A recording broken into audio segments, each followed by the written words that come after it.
Well, I want to thank you all for joining me. I'm really excited about this class today. It is also an introduction for the newest edition of my book, Herbs for Children's Health, which I really have put a lot of time and energy into because it's such an incredibly important subject. This is actually the fourth edition of this book. The first one came out in 1991. It was a little self-published pamphlet that I did myself. And actually, this should be inspiration for all of you aspiring writers. That when I first started writing, I just wrote simple little pamphlets. I actually did all the design and artwork myself, and I sold them myself. And then Storybook, a wonderful publication, asked me to expand on the topic and to do a second edition, which came out in 1999. So this was the second edition. The third edition came out in 2015.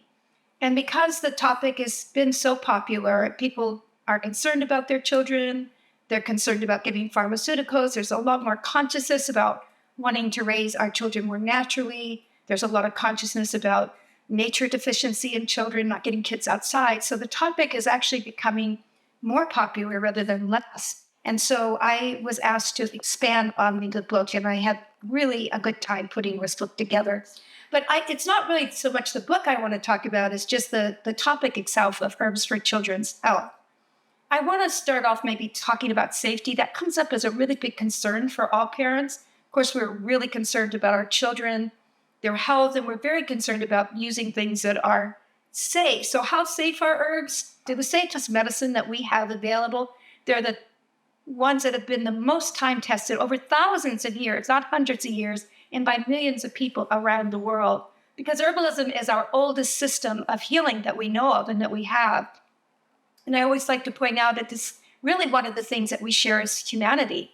It's one of those things that's commonality in all races and nationalities and cultures around the world. So herbs are safe for children. And of course, the herbs that we use for children is a specific concern because there are really, really strong herbs that aren't necessarily needed. But there is a whole group of herbs that have been used for children's health for a long period of time.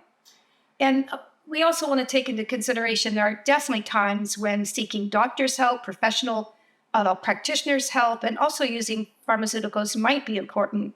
And when might that be? I would say, well, whenever possible, use herbs for home health care, for all of the everyday illnesses and owies and scratches and infections that we get, and especially that children get, that people have been using these home remedies, again, as I mentioned, for centuries for. There's a lot of reasons why we would choose herbs over pharmaceuticals or even over-the-counter medication. One, again, is the safety. We know they're safe.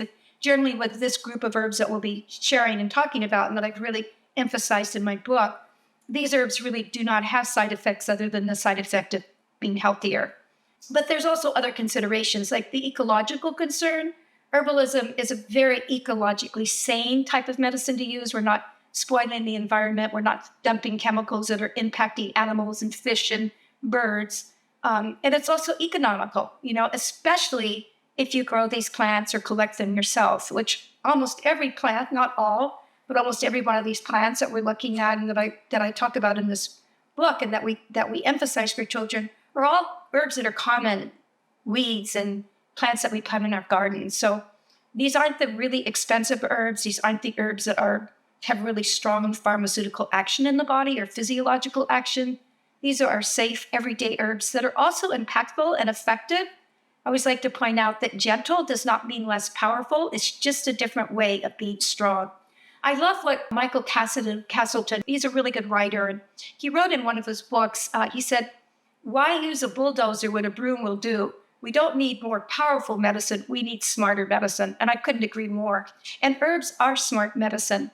For all of us who work deeply and dearly with the plants and have long relationships with them, we know plants have a consciousness. It's different than our consciousness, but they are living, powerful beings who think smarter, oftentimes I think, than we do as people. So herbs are safe, and they can be used for all of the everyday illnesses and imbalances and just health-giving properties that we look for when we're caring for our children. But there are times to use pharmaceuticals, absolutely, and to seek the help of a practitioner. And I do emphasize that a lot in this book. I want to have clarity with that. With any life-threatening situation and even chronic situations, which actually respond better to herbalism, it's often good when you work with long-term chronic issues like asthma and allergies for children, that you seek the help of a professional who's knowledgeable about plants, such as a naturopath, an herbalist, and medical doctors who have had some training in herbalism. And dosaging, that's another thing that people always ask about, like, how much do I give my child? Of course, we have a huge range from infants to teenage kids, right?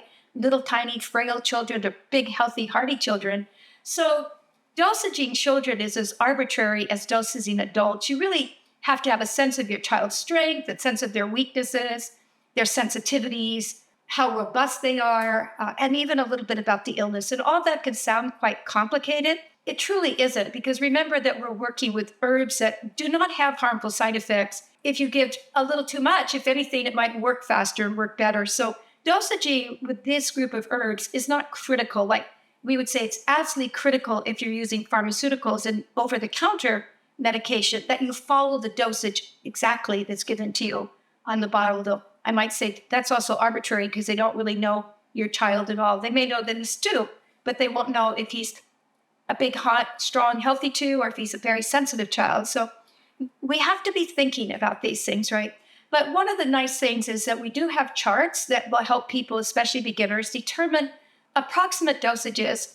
And I've included those charts in this book. Actually, I've given you 2 or 3 different charts, and then also just some guidelines for how to determine them. But there are 2 basic rules that are usually given when you're trying to first estimate how much is enough. And one's called Young's rule. I think it was probably developed by a naturopathic doctor, where you take the age of your child and you times it times 12, and then you divide it by the age of your child. I don't know who figured out that math, but anyway, that gives you a dosage that is an approximate dosage, and it actually works out. And the other is Cowling's rule. So both of those guidelines can really help you when you're first working with plants, developing a level of safety. But one of the things I do want to share with you is that I find oftentimes that we're not giving enough rather than too much. And here again, I'm talking about a large class of really safe herbs. The only disadvantage, the only side effect again might be that the child gets well quicker or they're healthier from using these plants. They're not going to have physiological challenges using plants like dandelion and chamomile and the rose petals and hawthorn in this very large group of herbs that I discuss in quite detail in this book.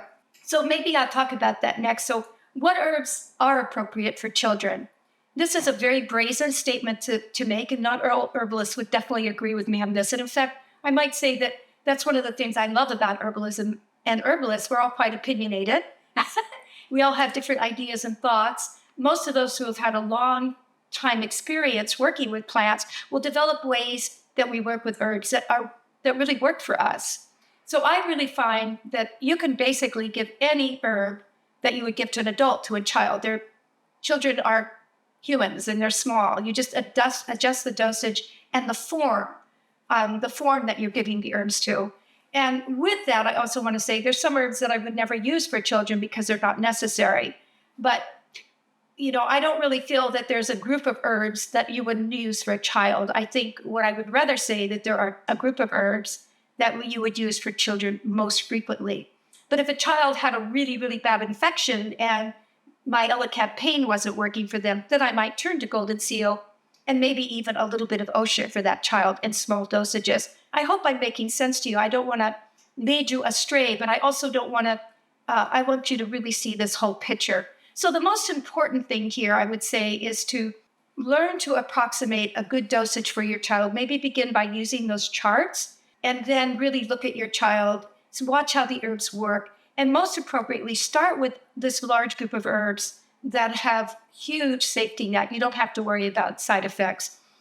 And with that, I should say that there are individual idiosyncratic reactions that do happen for all kinds of things. Like there are some people who are allergic to cats. That doesn't make cats toxic. Some children get allergies to dogs. That doesn't make dogs dangerous to the world. Some children will go into terrible shock and have to be hospitalized for eating a strawberry. But when you walk into a grocery store, you don't see huge signs that warn against strawberries. So occasionally a child will have mild reactions to some of these herbs. A good example is chamomile, which is considered one of the safest herbs for children. But chamomile belongs to a large family called the composites.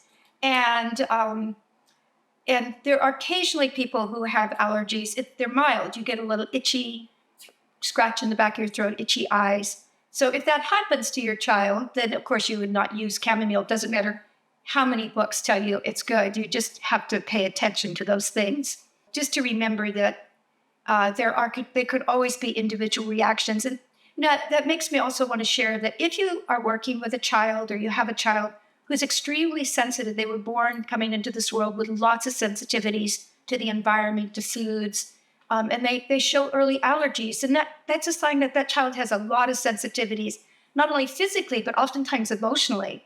And so with those children, I'm always a little more tender when I'm just giving herbs. I might start with really mild herbs. I might start with smaller amounts because they have more of a chance of being sensitive to herbs than a more robust child. I think that just makes sense. We would treat adults the same way. So let me share with you some of my favorite herbs for children.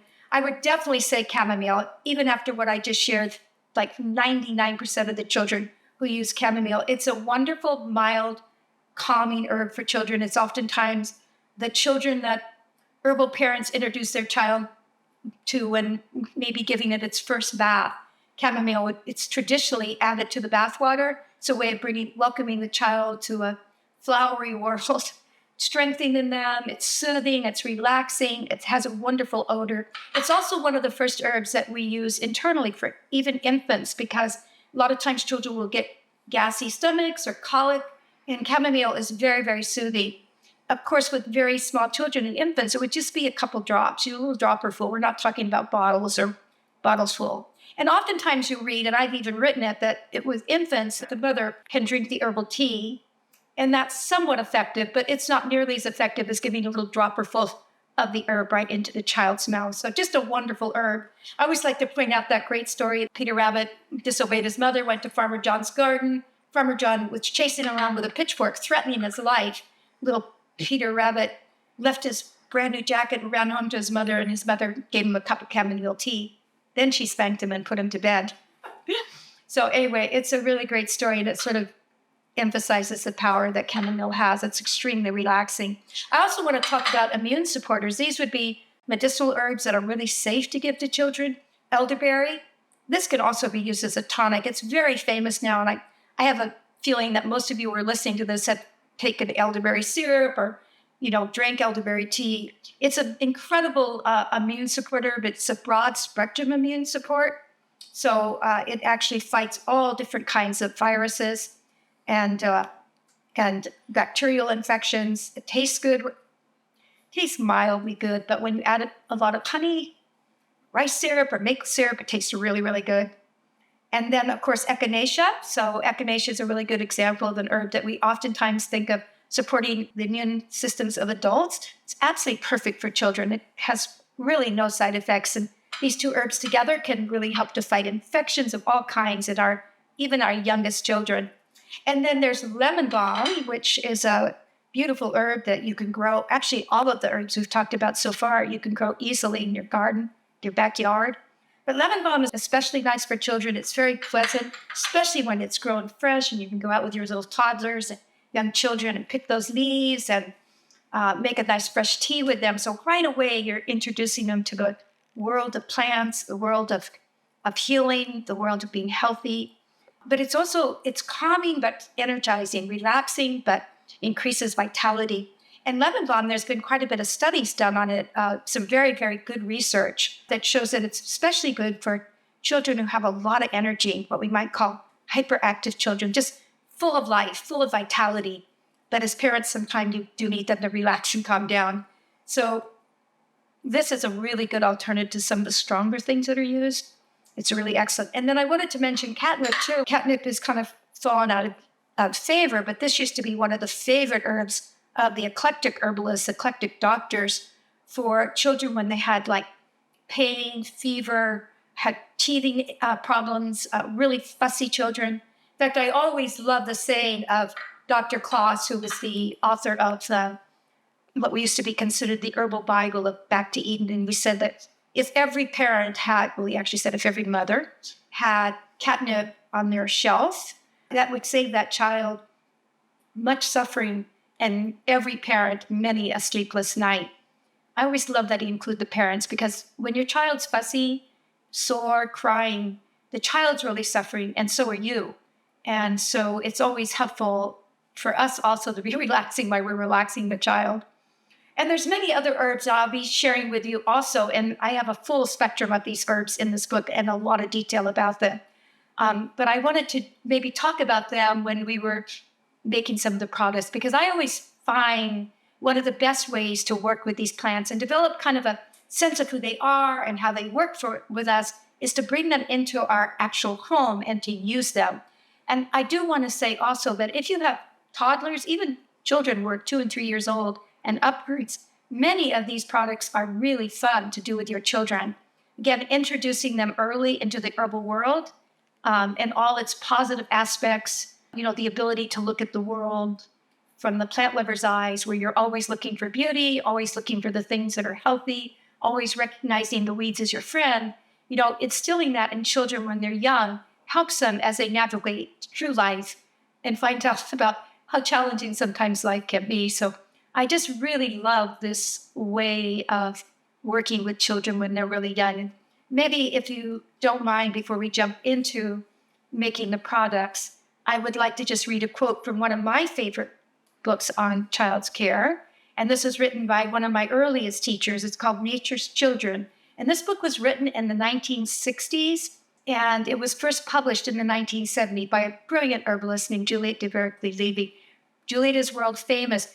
I do know that in more recent years, there are younger people who take offense with some of the things that she says, very few things, but I always like to mention to people that she wrote this book on, almost 50 years ago, and things change, and the things that we believe now and strongly advocate for, and the things that we're really most loud about, believe me, in 50 years from now, you too will have a different voice. So what I always like to do is look at the whole life that this person lived.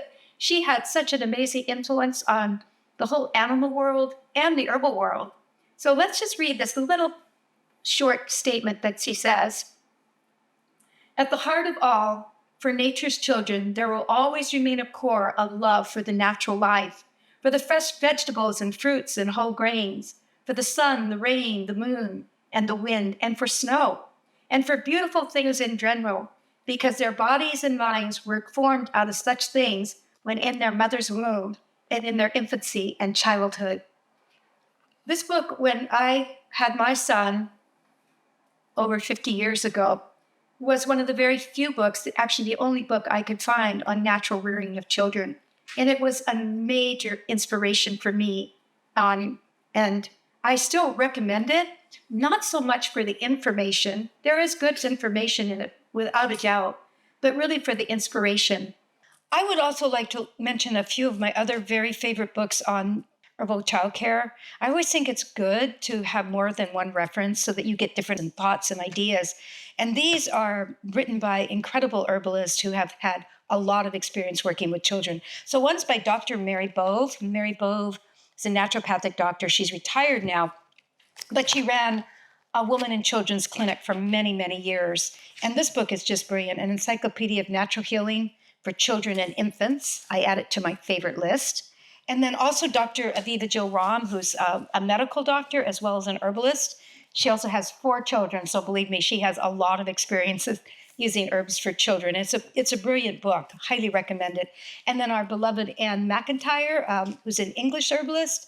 She also has raised 2 herbal children, and it's called The Herbal Mother for Mother and Child. So these are other really good books. There's other ones too, and I have other recommendations, but I would put these at the very top of that list.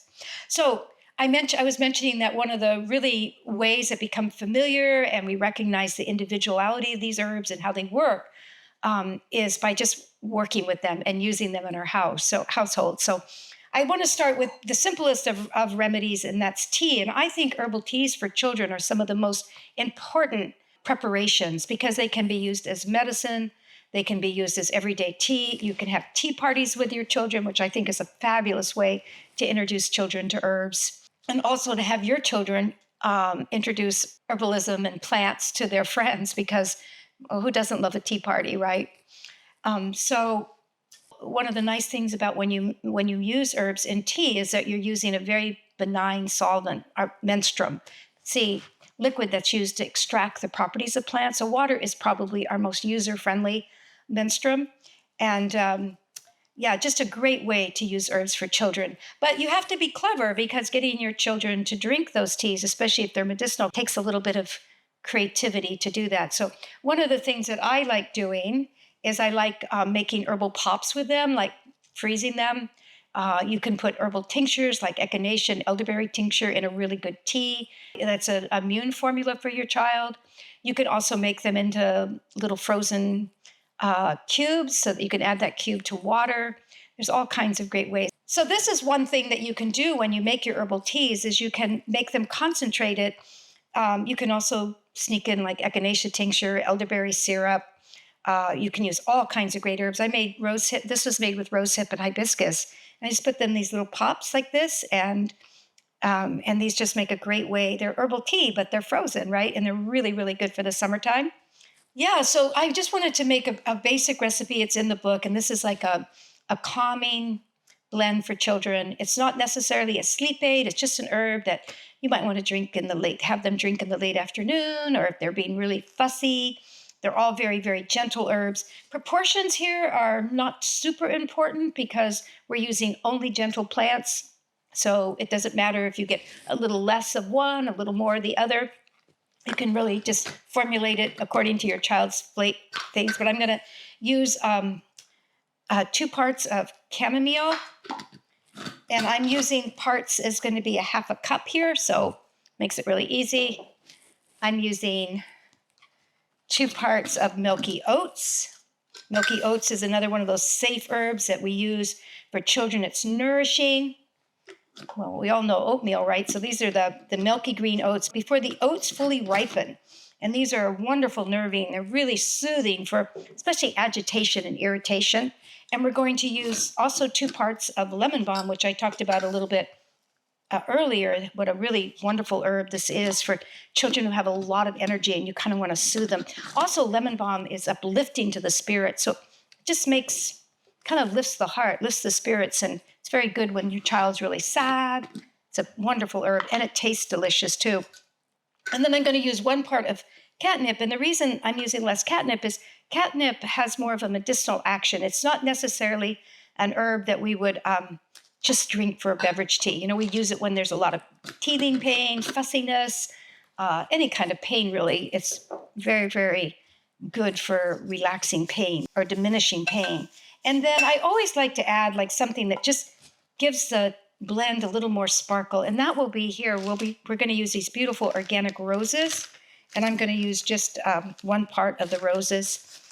And the roses are calming. They're relaxing. They have vitamin C in them. But they also are just added for their beauty. And they're the ability to uplift the heart. And then one nice trick that you can do is with your herbs for children and herbs for adults as well, is you can add just a little pinch of stevia. The stevia is nice because it adds a little bit of sweetness. If you add too much, it makes it kind of sickeningly sweet. So it's just a pinch to a blend. And this will just make a wonderful tea. It can also be made into a syrup. You could make it into a tincture, though there'd be no reason to because it just tastes so wonderful.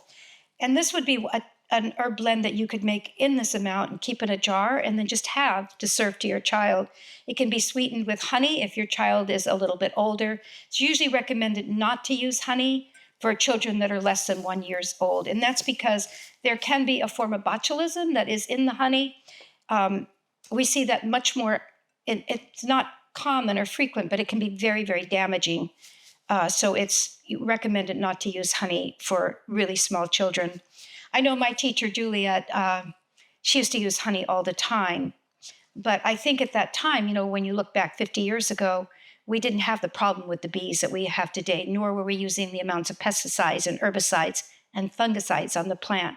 So I think really the problem that we're seeing with the honey is more what the bees have, the resources the bees have to make their honey from rather than the actual honey. But it is important to not use honey when children are really young like that. So you can use maple syrup, you can use rice syrup, you can even use stevia to sweeten it. So that's one blend that's really nice. And there's so many different formulas of teas for children, both for when they're ill and when they're healthy and vital. And these books all have lots of good formulas in them. Another nice product that you can make for children, and I really recommend this, not just for children, but for adults as well, are sleep or dream pillows. And a lot of people do these now, which is great to see. For children, I don't usually recommend, especially small children, I would not recommend dream pillows because they're already out in the other worlds. And I think a lot of what we try to do with our children is to bring them here and to kind of ground them and to plant them here on the earth, right? And so, and oftentimes with children, it's not that they have problems dreaming, they have problems sleeping. And so having a little comforting sleep pillow is so lovely. With adults, a lot of times we make them into dream pillows to activate our dream state because as we get older, a lot of times that dream state becomes flatter. So we want to enter into that dream world as adults. But as children, something that's comforting, that helps you just to sleep soundly, and to be comforted is really important. There's lots of different formulas, but the formula that I like best, again, is chamomile, that nice nervine formula that we have, with a little chamomile in it. I love lavender too, but I didn't have lavender. Did I bring lavender up? No. So I would normally put a scoop of lavender in there along with the chamomile. And then I'm going to add roses to this. It's almost like our dream tea, right? Our peaceful tea. But and I'm going to add a little bit of the roses to it. And a little bit of catnip too. And as I said, I usually love adding lavender. It's just so nice in there. But I was out of my lavender jar. So that's the thing about being a cook and an herbalist. You just substitute when you don't have something and you don't stress too much about it. Yeah. And then you don't have to scent these, but it is really lovely to add just a little bit of pure essential oil to the dream pillow. You can add, I'm going to add just a little bit of lavender to it, just to give it a little peaceful, calming smell. And then carefully measured drops, right? No, we just sent it to where it smells really nice for us. And then you just stuff the little pillow. This is really a nice size right here. And then this beautiful long one could be like a little body bag. You can just use it to like put against their back or against their tummy if they're having problems. You can warm it up so that it's very comforting. But it's like having a little bag of herbs that are comforting and wonderful. So these dream pillows and these sleep pillows actually really, really work. But I think one of the things that they do is they're introducing us to herbs on all levels. So as we sleep, the fragrant scents of those herbs and the energetic of those herbs are kind of creating a safety zone around us. And it's just another way to introduce the plant world to children as they're really young. So that's another lovely thing you can do. And then I did want to share that one of the things that I started making very, very early in my herbal career was herbal baby powders, because when I first had my son, this was over 50 years ago, there really wasn't any natural body powders on the market, baby powders. All baby powder contained talc. And baby powder was good, for just if there was like excess moisture in the potty area. It helped to kind of soften some of the scents. It felt good on the skin, but all baby powder available had talc in it. And the talc had levels of asbestos in it, which, a little bit of baby powder isn't going to hurt anybody. But if you ever watch parents when they used to powder their babies' buns, and that was every day, several times a day. So that amount of talc could really make a difference also to the bronchioles and the lungs. So it was really important to me to make my own powder. And when I discovered how easy it was just amazing. So yeah, I think I started one of the first baby powder businesses. It was called Country Comfort. And I started making this powder in the 1970s. So, and again, the recipe can change. I love using arrowroot. So arrowroot is a beautiful herb. And it has a lovely root that's very nourishing, and it's very silky and very absorbent and very, very good for the skin. So that is the basis of it. A lot of times people will make their baby powder out of cornstarch. And that was really a lot of what the housewives used to do long before powder was available. Cornstarch is an okay substitute, but it also can grow bacteria really easily. And most cornstarch is not coming from good sources. So unless you can get organic cornstarch, I would really say to use the arrowroot. It just is a much better absorbent. And so then I add like 1 part of white clay. The clay is so incredibly medicinal. Clay, when you think about it, it's like deposits of life that's thousands of years old, right? And it's not mud. It's like minerals that have been deposited and laid out in the sun and rainstorms and moonstorms and full moons and you name it. It's just been evolving. And I always think, you put that on your skin and it's just amazing, holy stuff. I love clay and I use it a lot in my medicines and my products. So I add a little bit of the clay to it. And I was talking so much, I added actually the same amount. Normally I would add to 1 part of arrowroot, I would add half a part of clay. It just keeps it a little lighter. And then another thing that I always like to add is marshmallow powder. Now, I used to add slippery elm powder because, again, it was so healing for the skin. But slippery elm has become very endangered because of in the landscape because of the Dutch elm disease. We really encourage people not to use it unless they really have to and unless they know their sources. So marshmallow root powder, which is commonly cultivated and a very common weed, actually has very similar properties. So we're going to add that to it. And we just mix it around. You can use it just like that. It's fine just the way it is. But sometimes it's just nice to add a little fragrance. So again, you can add a little bit of lavender. You have to make sure that you're using pure essential oils and not using a lot. It should be subtle, maybe just enough to help, just to lift the odor a little bit. I love using sweet orange, actually, or tangerine or grapefruit for just the kind of fresh smell that gives. If you are using essential oil, you just sprinkle a little bit on. It will clump. You add enough so that you get a nice fragrance. I'm going to add a little bit more. And then there's an extra step, and that's what you want to let this all dry in there. Yeah, that's great. And then I would just cover it with a porous cloth, just for a couple hours, maybe overnight. And that just allows it to kind of dry nicely. And then I'll whiz it again. And you can you can put your powders in any kind of container that you have, but I love these powder containers that you get. They're cardboard. You can get these from many herbal supply companies. I think I got this one from Mountain Rose, but you can find them sometimes in natural food stores. They just make it very convenient. But if you don't have these, you can use other containers. This was just a recycled container that I had, and I just put something fancy on the outside, just some wrapping paper. Little glass, you can use these. I don't recommend having a lot of glass containers around small children. So even though I love glass and recommend it for most of our herbal products, when you're making products for children that you're going to have around when you're changing their diapers or after the bath, I do recommend oftentimes using your plastic just because for safety factors. It's so easy for a little leg or arm to go out and kick something off the shelf, right? So so there's any kind. And if you are using a container, like a plastic container or a glass one, you can get a little duster, a little powder puff that you just use. But yeah, really, really good product. It's so simple to make, totally safe, and really inexpensive to make. So yeah, and then another nice product that you can make for your children are oils that you can use for bath oils. You can use the oils when their skin gets dry. You can make special oils if your small child ever gets cradle cap, which is not a huge problem, but it's just a sign that their sebaceous glands aren't functioning well and can look kind of awful. Their head can be peeling. They can look like they have a little sores on their head. It's really not an issue, but if you make a nice herbal oil and you massage that into their head and then just let it sit there for a little while, it's very easy to clean off those dead cells. It also stimulates the scalp. It's good for the scalp. There's all kinds of wonderful oils.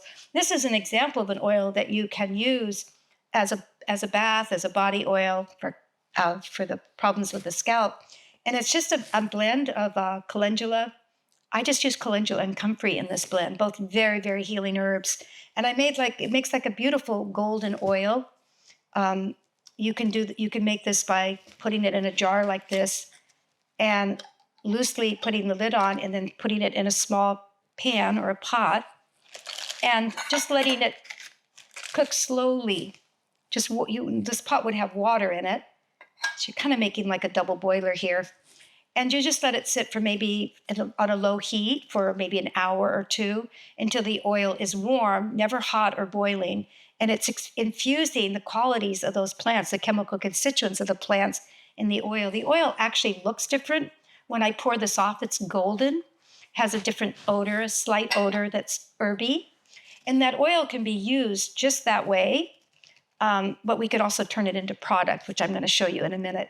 My favorite way of making these oils, by the way, isn't so much the double boiler method. This is quick and easy, and I've used this many times. But whenever I'm being thoughtful and thinking about a product that I'm making, I usually make these the solar and using the sunlight, the big, huge, powerful sun to extract the property of the plants into this beautiful plant oil. So, yeah, I just love making solar oil. So simply to make a solar oil, you put your herbs, same amount of herbs, cover them with just about an inch or two of oil, put a tight fitting lid on, and set this out in the hot sun. Now, any of you who know about oils would say that's a big no-no because that oil will go rancid. But there's a certain bit of magic in making herbal products. And for some reason that I can't explain, I'm waiting for somebody to tell me why this is. But when the herb is infusing in the oil in the sun, it very seldom goes rancid. It keeps its integrity as a good oil. If I strain that herb out and then put the oil in the hot sun, within a few days, 5 or 6 days, this oil will be very rancid. And as we all know these days, we don't ever want to use rancid oils internally or externally because they're extremely toxic on the body. So once you have an herbal oil, you can make a number of things with it. You can add a little bit of beeswax and make a salve that you can use for owies, infections, rashes, also for cradle cap. So you can take your really beautiful herbal oil that you've made and turn it into a salve simply by adding beeswax. The proportion is usually to 1 cup of oil. It's about 1/4 of a cup of beeswax. Though I do want to warn you, a cup of salve is a lot of salve. I think that's why there's so many salve companies, because so many people made a cup and went, what am I going to do with 8 ounces of salve? This is like a 1/2 ounce of salve, and that salve will last you probably the whole toddlerhood of your child. So salve can also be used on diaper rashes where there's a lot of dryness and irritation. If there's a lot of moisture, then you don't want to put more moisture on that because it will agitate it. So we use something a little more drying, like a baby powder. But the other nice thing that we can make with our oils is make these beautiful lotions. This is probably one of the more complicated formulas that I have. Not that it's really complicated. You make an herbal oil, and then usually the proportions, and you don't have to try to remember these. They're all written down for you, and you can also get them off the web too. But usually the proportions that I use to about 2/3 cup of liquid oil, I add about 1/3 cup of solid oil. And that solid oil can be kukui nut. It can be coconut butter. I like using the cocoa butter in baby products because it smells just like chocolate. It is rich and very moisturizing. You can also use coconut oil. So for every 3/4 cup of liquid oil, it's about 1/3 cup of solid oil to that. And then I add a little bit of beeswax. So for every cup of oil that I have, I'll add about a tablespoon of beeswax. And that's just to make it a little bit more solid. So that's what this is in here. It's about 2/3 cup of liquid oil to about 1/3 cup of solid oil and a little bit of beeswax. I melted it all together, and this is the consistency I have. That in itself makes an incredible lotion. It can be an after bath lotion for a baby, and this is made with that beautiful calendula comfrey, so it's very healing and beautiful. But it's also nice to make a lovely lotion with it that you can use all over your baby. You can use it and toddlers and teens and any children of any age or adults because it's so lovely. So what I do at this point to make it into a lotion is I will add a liquid. And usually I add a distilled water. You can use tap water, but if you're using tap water from the city, it can have a lot of bacteria in it. So I usually recommend if you're in city water, it's really good to use distilled water. For this children's recipe, I would use aloe vera gel because I want this to be very, very healing. And aloe vera gel of itself is a really, really wonderful healing herb. And in fact, if you have young children, old adults in the house, it's always nice to have an aloe plant because if you get a sunburn or a burn from cooking, if you get a bad rash, just going and getting that aloe leaf, asking permission, taking that leaf, opening it up, and taking that gel and putting it on the burn or the infection is so soothing. Or rough skin is really good. It's one of my actually favorite cosmetic tricks. Is almost every night I just take raw, fresh aloe and rub it on my face. Anyway, in this lotion, we're going to use aloe vera gel because I wanted to make this a super healing gel. And I'll add a little bit of water too. We're on well water, so I'm just going to use my water. If I was giving this away to friends or, selling it or whatever, I would definitely not use tap water, even my well water for it. I'd use a distilled water or a rose water. But for home purposes, this works great. So you can do this yourself, but it's always just a little bit easier if you have a friend. So I'm going to invite Helen. Helen, do you mind coming and help me with this, honey?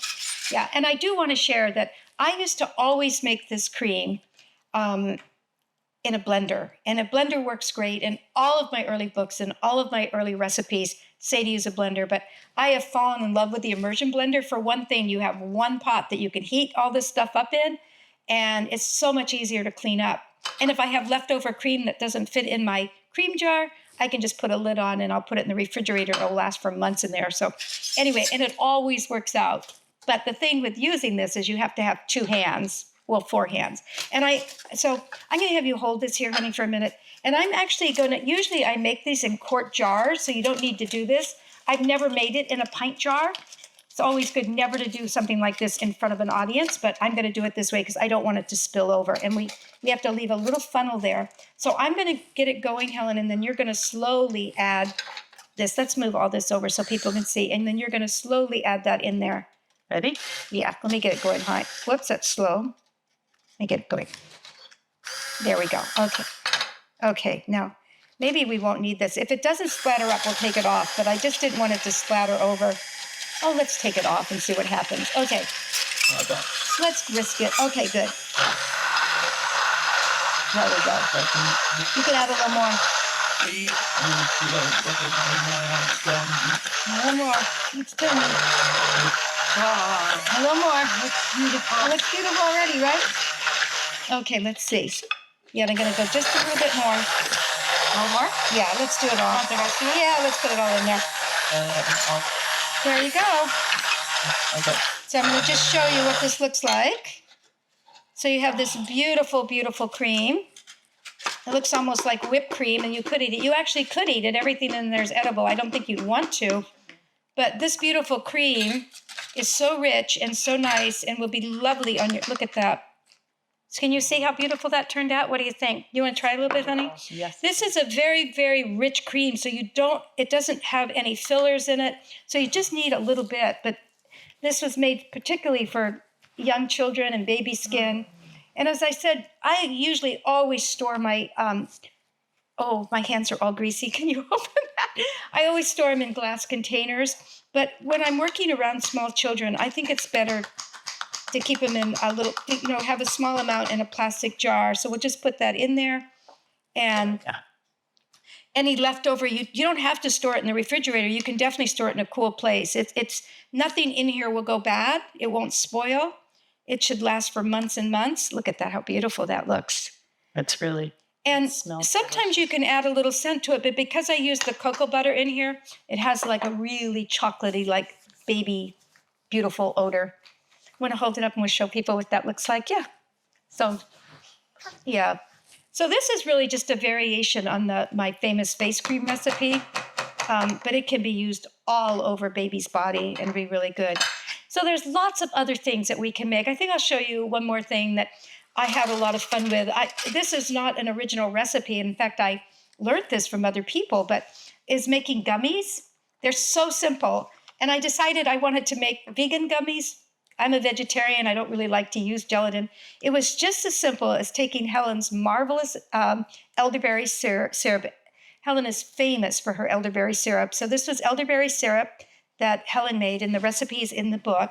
And then all I did, I took the recipe in the book calls for 1 cup of elderberry syrup and 2 teaspoons of agar powder. This is for the vegan gummies. There's also a gummy recipe for just making it for regular with gelatin, but this is, as I said, I wanted to try the agar. And agar is a seaweed, a very, very nourishing and mucilaginous seaweed that just firms liquid up. So I decided not to make a cup because I would have had a zillion gummies. So I took a half a cup and 1 teaspoon of agar, and I made these fabulous little gummies that are like little flowers. I don't know, I'll put them on a platter and pass them around. They're really beautiful and really sweet and really cute. And so it's just another way. If you were these are made with elderberry, so we can say that they're, immune formulas, they're good for colds, etc. They're also just good as a tonic because they're high in vitamin C, they're very nutritious. If I wanted to make them really medicinal, I could also add a little bit of echinacea to the syrup. I could add echinacea tincture. I could take my little tincture bottle and the little dropper and put a little drop of echinacea in each one. So we can be really, really super creative. But yeah, little jellies. It was so much fun to make them. It took me I made them last night. It took me 10 minutes really, because I just I whisked the teaspoon of agar into the elderberry syrup. I heated it up for 5 minutes on the stove, and then I poured it into my little containers here. This is what took so much time, is getting it into these little things. Yeah, so there's so many wonderful things. Many of these recipes can be made with your children. Most of them, they can be made not for illness, but for good health, for vitality, for introducing our children to the world of plants. And then they also make incredibly good home medicine for I would say for the majority of illnesses that come up for children. Parents have been helping their children through all kinds of health crises since the beginning of time. And thankfully, we also have good medical professionals. We have naturopathic doctors and herbalists who can also be support for us when we, feel like we need to reach out. So, but definitely get to know your plants and introduce your children to the world of herbs at a young age.